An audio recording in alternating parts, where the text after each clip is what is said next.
بسم اللہ الرحمن الرحیم۔ آج کی بات میں ہم بات کریں گے IR انٹرنیشنل ریلیشن سے تعلق ہے، سیاسی ادب سے وابستگی ہے۔ اس سے چاہوں گا کہ اس میں سنگاپور بہت بڑا نام ہے انٹرنیشنل دنیا میں، تو اس کے بارے میں آج ہم چاہیں گے کہ ڈسکس کریں۔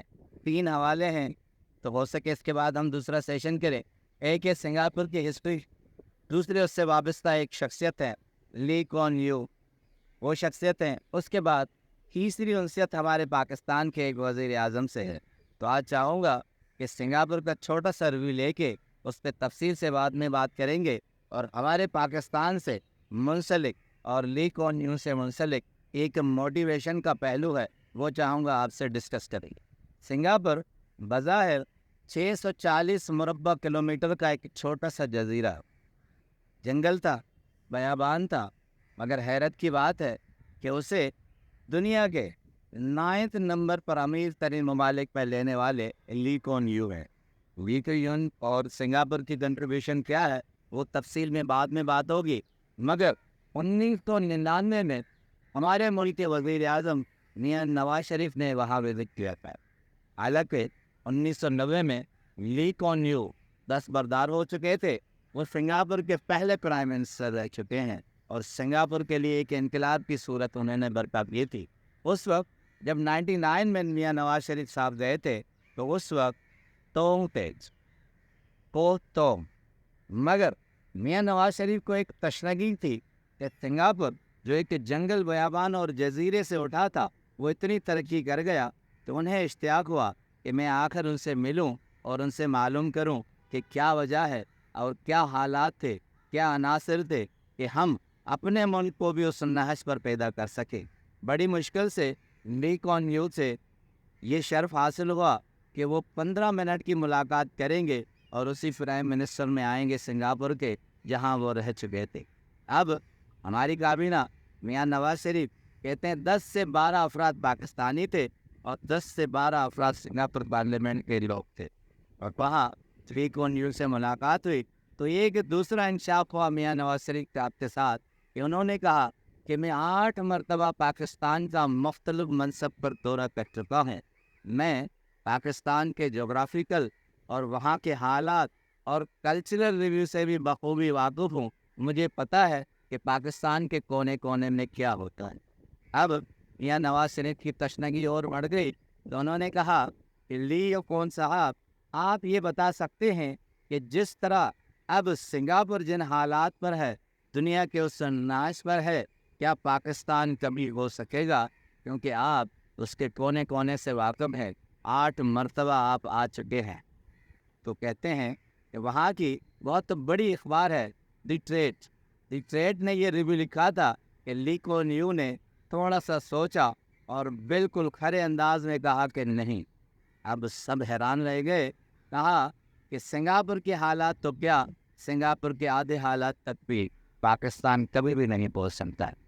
اب جو سب سامعین بیٹھے تھے ان میں تشنگی اور حیرانگی پھیل گئی، تو انہوں نے سب سے پہلے پوچھا کہ کیا وجہ ہے۔ اب لی کون یو نے کہا سب سے پہلا جو مسئلہ ہے وہ آئیڈیالوجی کا ہے۔ آئیڈیالوجی وہ کہتے ہیں جو آپ جس کو آئیڈیل بناتے ہیں۔ انہوں نے کہا کہ سب سے بڑا مسئلہ یہ ہے کہ آپ دنیا کو عارضی سمجھتے ہیں اور ہم اس دنیا کو ہی سب کچھ سمجھتے ہیں۔ آپ اس دنیا کے عارضی نظام کو جو سیوریج ہے، روڈ ہے، کام ہے، جگہ ہے، مکانات ہیں، لوگوں کے حالات ہیں، آپ سمجھتے ہیں یہ تا حیات دنیا میں جانے کے بعد ہیں، یہ دنیا عارضی ہے، تو آپ اس دنیا کو بناتے نہیں ہیں، اور ہم سمجھتے ہیں کہ یہی دنیا ہے، یہی حاصل ہے، ہم ان ساری چیزوں کو ٹھیک کرتے ہیں اور یہاں رہتے ہیں۔ انہیں رک کر ایک جملہ خوبصورت تک کہا کہ جو دنیا کو خوبصورت نہیں بنائے گا تو دنیا اس کی کبھی بھی خوبصورت نہیں بنے گی۔ اس کے بعد دوسرا بہت اہم پوائنٹ تھا، انہوں نے کہا دوسری وجہ اپروچ ہے۔ کہا کہ میں وکیل رہا ہوں اور میں آپ کے پارٹیشن سے پہلے انڈیا سے لے کر کلکتہ سے لے کر کراچی تک گیا ہوں، اور مجھے لوگوں کی مینٹلٹی اپروچ کا پتہ ہے۔ مجھے معلوم ہے کہ اگر ایک ہندو جو انڈیا میں ہوتا ہے اس سے جب میں کہتا تھا، اپنے کاغذات لے آتا تھا کہ یہ کیس خراب ہے، آپ کی فیور میں نہیں جائے گا، وہ خاموشی سے اپنی فائل اٹھاتا تھا اور کہتا تھا ٹھیک ہے میں یہ کیس جیت نہیں سکوں گا, آپ مخالف پارٹی سے وقت لے لے, میں کمپرومائز کر کے صلح کر کے اپنے پیسے اور وقت بچا لوں گا, تھوڑا بہت نقصان کر کے اپنے وقت کو ضائع نہیں کروں گا. مگر لی کون یو نے کہا کہ مسلمانوں کی مینٹلٹی اپروچ یہ ہوتی ہے کہ جب ہم کہتے ہیں یہ کیس نہیں جیت سکو گے, وہ کہتے ہیں جتنا پیسہ لگانا ہے میں لگا دوں گا, لگاؤ, جب تک زندہ ہوں میں کیس لڑوں گا, اگر مر بھی گیا تو میرے بچے کیس لڑیں گے, مگر ہم پیچھے نہیں ہٹیں گے.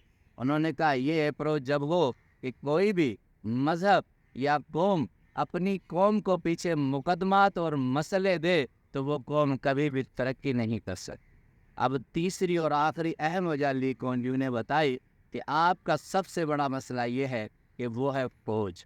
کہا دنیا میں کوئی بھی ایسا ملک میں نے نہیں دیکھا جہاں فوج سیاست میں ہو اور ملکی معاملات میں اثر رکھتی ہو, یہ واحد آپ کا ملک ہے جہاں فوج آپ کے معاملات میں ہوتی ہے. خوبصورت بات لی کون یو نے بتائی کہ فوج کے پاس ایک ہی ٹریننگ ہوتی ہے, مرو یا مار دو, اور سیاستدان چاہتا ہے جیو اور جینے دو. جب آپ کے پاس یہ ذہنیت ہوگی کہ آپ کسی کو ماریں یا خود مر جائیں تو کبھی بھی ملک ترقی نہیں کر سکتا, اور جب آپ جیو اور جینے دو کے اصول پر چلتے ہیں تب ممالک ترقی کرتے ہیں. تو یہ تین عوامل تھے جو انہوں نے بتایا جو اب تک ہماری سیاست اور ملک میں چلتے ہیں. ہم جب تک اپنی اپروچ کو صحیح نہیں کریں گے, جب تک اپنی آئیڈیالوجی کو صحیح نہیں کریں گے, جب تک ہم یہ سوچ نہیں رکھیں گے کہ ایک مینٹلٹی اپروچ جینے دے رہی ہے یا مرنے دے رہی ہے, تب تک ہمارا ملک کبھی بھی ترقی نہیں کرے گا. آپ کا بہت بہت شکریہ.